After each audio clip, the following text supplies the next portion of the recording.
You're either trying to critique an article at the moment and you're stuck and you're not sure what to do, or you've been told that in the coming days you're going to have to critique an article, write an essay about it, and then submit it, and you're not sure how to go about that because you don't have all of the information. Welcome, this video is for you. Now let's get into it. In this video, we're going to be talking about how to critique an article. Before we go, make sure you've clicked on that subscribe button. If you haven't, do it right away and give this video a thumbs up because I know you're going to benefit from it. In this video, we're going to cover what a critique means and what it entails, the different types of critiques that we have. We're also going to touch on the tools that we use for critiquing, and then how to document a critique, and lastly, how to write an essay out of critiquing an article. How do you then bring out an essay from it? All of those things we're going to cover in this video. So let's get started. What is a critique? On this channel, if you don't know, we're talking layman terms. So we don't use academic jargons. We try to make it as simple as possible for each and every one of us. And if you do have any part of it that is confusing and you need clarification, feel free to book a one-to-one with me, or feel free to just leave a comment and then I'll advise you on what to do. All right, or then I'll advise you if you need to book a one-to-one as well. But either way, let's get into it. What does a critique mean? When they tell you to critique an article, now, what it doesn't mean is what I will start with. It doesn't mean that you should say everything bad about that article. That's not what it means. When you're critiquing an article, you're telling us what is good about it that would probably impact the result, and then make us know that, oh, this is a very good research. And then what is bad, or not necessarily bad, or what are the limitations, what are the things that have been done that may have impacted some of the outcomes, that may have impacted the result in one way or the other. They are not necessarily bad, but they just help you understand the research better, or help you interpret the findings within the research better. So critiquing an article, if you don't take anything away from this video, is not a negative thing. It doesn't mean that you have to say, oh, the article is bad, they use this, they're not supposed to do that, they do that, they're not supposed to do that. No. Also, I would like to state that when you're critiquing an article, there would definitely always be good things, and there would definitely always be the not so great methodology that has been used. So that points it to you that when you're critiquing, the aspect you're mostly interested in is the methodology and the result aspect of things. Those are the things you want to critique. Okay? Types of critiques, right? If you've been asked to critique an article, there are different types of critiques. Now, the first one, which is probably why you're watching this video right now, which is maybe you've been asked to write an essay. That is a form of critique whereby you use one article or maybe two articles and you make comparison to say, this has done this, this has done that. I think this should have used this and that should have done that. That's a form of critique. So you use either one, two, or maximum three articles, and then you compare between the three papers. Or in some cases, you just have one paper, which is one article, or sometimes you say one study. We just use that interchangeably. And then you check the methodology, you review and analyze it, and give us different things that have been done. Another type of critique is the one that you do when you're conducting a literature review, whereby you've done your research and you have your result, you have all your included studies, and you want to critically appraise their methodology to make sure that there are studies that you can include, because the methodology of any article you include in your literature review has to be standard. So in such literature review, you want to critically appraise the literatures that you have included so that you know whether to include them or exclude them from your study. But that's not the purpose of this video. In the case of this video, we're talking about that critique, whereby you have one, two, or maximum three articles or papers that you want to critique, and you want to write an essay about it. Now, when they talk about critiquing, you don't just take the paper and just start talking, oh, this is not right, this is not right, that is not right. While you could do that, you would probably miss some things out, and then it just shows that you don't have a framework you're following. So, which leads me to my next sector now, which is the tools for critique. There are different tools that you can use to critique an article. So many of them. If you type it on Google right now, tools to critique an article, I'm sure you have loads come out. But I'm just going to mention some popular ones, which is you have CASP, which is a critical appraisal skill program. I think that's the full meaning. Yes.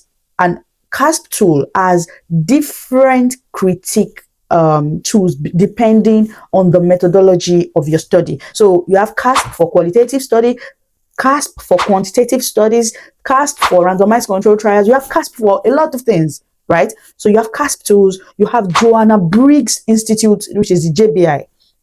Joanna Briggs Institute tool, they also have diverse ones for cross-sectional studies, quantitative studies, qualitative studies. You have the Holland and Rees, which is mostly used by nursing students, if I remember correctly. You have Holland and Rees. You have MMAT, which is mixed method something something. I can't remember the 80 now at the moment.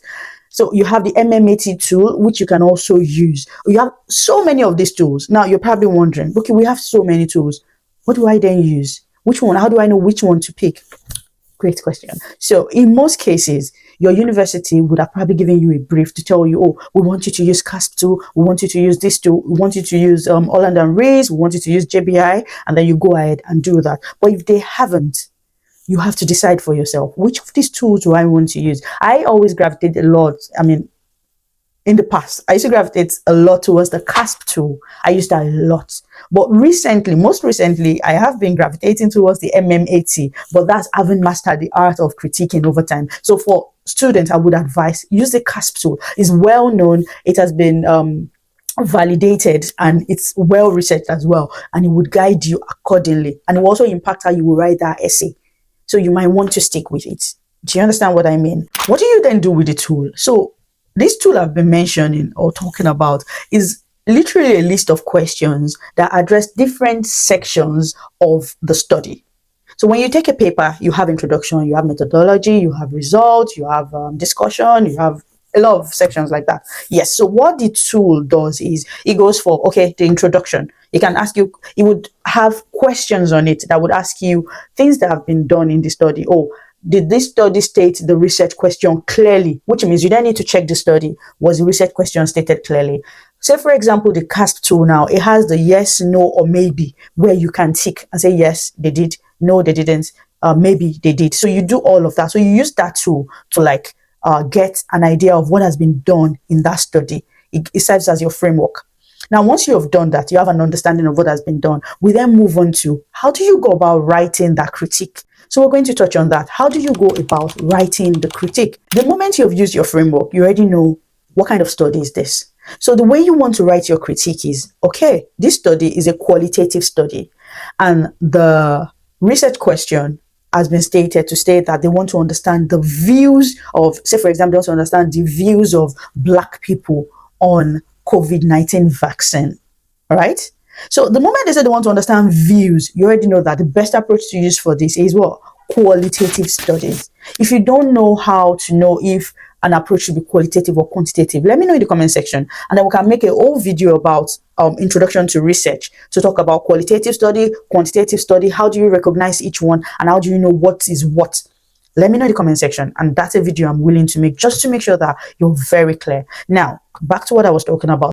So you have a study that has said that the research question is, what are the views of Black people on, or the BAME community on COVID-19 vaccination? And they have chosen to use a qualitative methodology, right?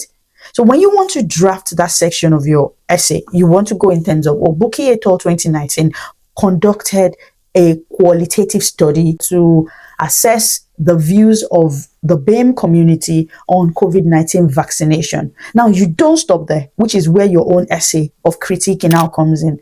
You now go to say that qualitative study seems appropriate. This is your critique now, because qualitative studies has been known to assess the views of people and to understand what they truly feel about a particular subject matter. Now, you don't leave it there. That's an assertion to say that qualitative study checks for views of people. It can give people's opinion, which means we need to reference that. That's literally how you critique. Now, you're going to do that all the way until you cover all of the questions and go through everything, including the results. So you keep checking, what method was used for the interview? If they've used interviews, so what other method could have been used? Is that the appropriate one? You want to answer all of those questions.